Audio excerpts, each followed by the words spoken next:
Welcome to the Chrysalis K9 Canicross race briefing. Hopefully this will be the briefing for the second, third, fourth and fifth races because we won't have any more exciting chaos moments when the OCR decide to run races at the same time as us. So we're going to start off with a little bit about where you arrive. You're going to arrive at the top gate. It's possible that both the barriers will be down in the winter, so you can either wait at the in barrier and call me and I'll send somebody up with a card, or you can drive up really close to the exit barrier because if you drive up really close you can actually trigger the exit pressure plate and then that'll let you in. Once you come in, follow these instructions.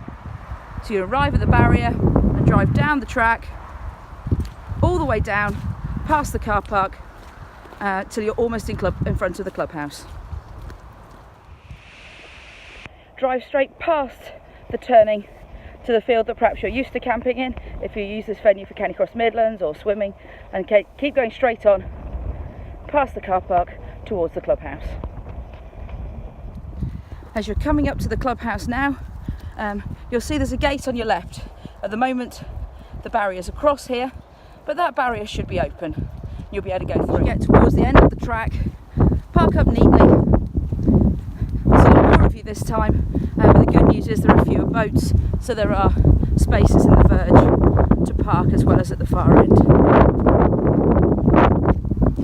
If you're camping, and only if you're camping, turn right at the bottom gate and go through onto what is actually the finish shoot field.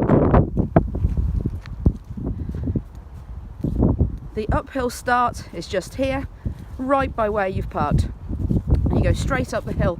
It's a gentle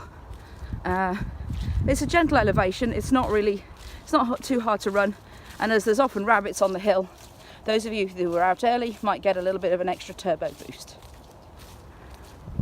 As you reach the top of the hill, it's certainly breezy today. You've got a gentle run down the other side. This hill isn't too slippery, but you do need trail shoes for this event because the next rise, the hill certainly is slippery. So shoes with good grip are absolutely essential. So we're going to straight up to the top of the brow of the hill and keep your leg speed up and go all the way down to the bottom.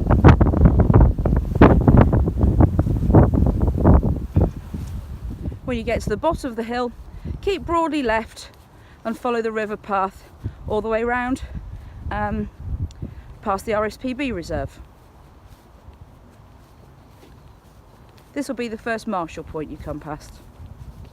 As you come to the end of the river path, you'll find the path bends to the right and you've got a gate on the left. That's the entrance to the RSPB reserve, which you're welcome to go and investigate for a walk, but please be aware that only certain paths allow dogs. Anyway, we turn to the right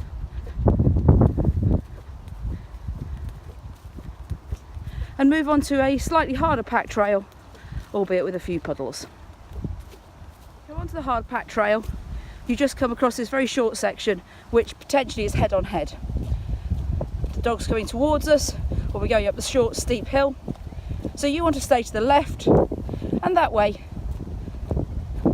if there are any dogs coming towards you, you can keep your dogs under control. We've done our best to try and make sure that the timing is such that there won't be head on head passing, but nothing can be guaranteed, especially if somebody's had a trip or a slip, or if they're running much faster than they did last time. Anyway, most important thing, keep your dogs under control, pass safely, and Adele, one of our marshals, will be here to make sure you're all safe. When you get to the split, stay on the left hand trail, stay on the hard pack, and prepare for big puddles which will clean the mud off your shoes. After you've gone past the really muddy bit of the trail, you're nearing the turnaround point.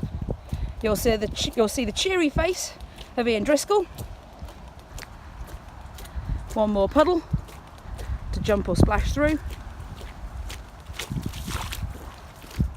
Then you want to prepare for a short, sharp right hand turn, almost 180 degrees back on yourself from the bottom path up to the top path.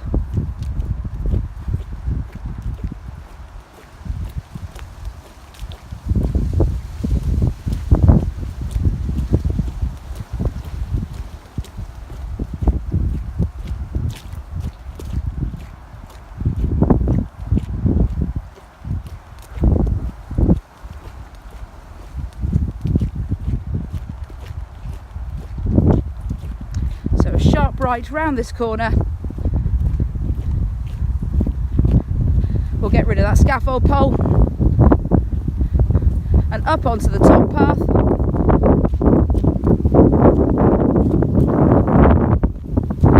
You're on your way home.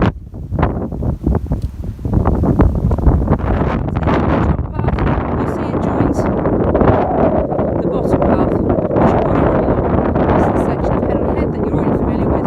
Stay left if you see any oncoming dogs. The head on head trail, you'll see there's a short steep track up to the left. It's a bit muddy at the bottom, and it's very muddy at the bottom, but there are some good grip points on the way up, but it is also slippery. So drive up here hard, use your arms and your legs, and hopefully your dog will still be pulling hard. Onto the plateau, straight ahead, and then we're going to go up the big hill. This is where you really will need your grip. There's only one thing to do with this big hill, and that's just to dig in and power up as much as you can. There's absolutely no shame in walking sections, in fact plenty do. But if your dog's pulling hard, then run as hard as you can.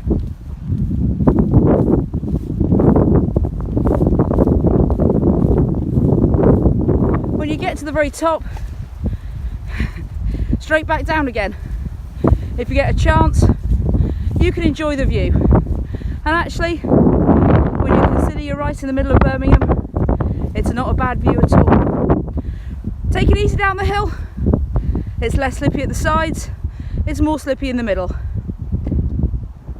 As you come down the big hill, the path sweeps round to a small plateau, past that first marshal point. And the good news is all the hard work is done now. So keep to the left here. A little drop down onto the flat field, and by now you'll be able to see the camping units and the finish at the far end of the field. So keep powering through to the end, and again, if you're lucky, if you're first out, you should have rabbit power to the very finish. Just a little bit about our race series. As you know, this is a league series, and so you're not racing in traditional Canicross classes. You're racing against people of a similar speed to yourself. The first race you do is the race that actually puts you into the league appropriate for your speed. And each successive race, your aim is to get faster, and the person in each league that gets the fastest will be deemed to be the person that's won that league at the end of the series. It's all about having fun with your dog, improving as much as you can, and enjoying the sport of Canicross. This means that the series is open to all, and it doesn't matter how fast or slow you are, you can still be a winner. Everybody gets one of our engraved glass medals at the end of the race, and for those of you who perhaps can't make a race or just live too far, there's always a virtual race so that you can collect the whole series. When you're racing, good race etiquette is really important. This is for fun, and so if you've got a reactive dog, please make sure that your dog can't lunge at any other dogs. If you're coming past somebody, please talk to them. If it's as windy as it is today, you might need to shout a bit, just to warn them you're coming past, and that way they can move over to give you space. It's all about being considerate, and that way everybody can have an enjoyable time, and they can finish safely with their dogs having fun. The good news is for the rest of the series, we've got Burns sponsoring goodie bags, and for this one particularly, we've got Liz Fleming sponsoring our Christmas doggy presents, and a big thank you to Simon Taylor, who sponsored the ribbons for the medals. Later on in the series, we've got a whole range of activities. In this one, we've got Trevor Cooper on Sunday afternoon is delivering one of his awesome dog law seminars. In January, we've got Craig Ogilvie on the Saturday doing an interactive play seminar. February, we haven't got an alternative activity yet, although we might go back to lure coursing because everybody had so much fun. And then in March, we've got Nikki Garrett, myself and Hannah Lyon offering agility. Nikki Garrett offering agility workshops for those who are skilled and already competing, and Hannah and myself offering have-a-go sessions in a safe enclosed area for those who've never done the sport. As ever with our races, the social side is also important. The first race of the season, we all went for a social meal at the Owl Pub. The second race of the season, we're going to watch the Dog Power movie in the club training room here at Cliff Lakes. And if you've got an idea for a social this Saturday evening before the race, then do feed it to us. And most importantly, feel free to come along and enjoy the social side of Canicross, because really that's what it's all about.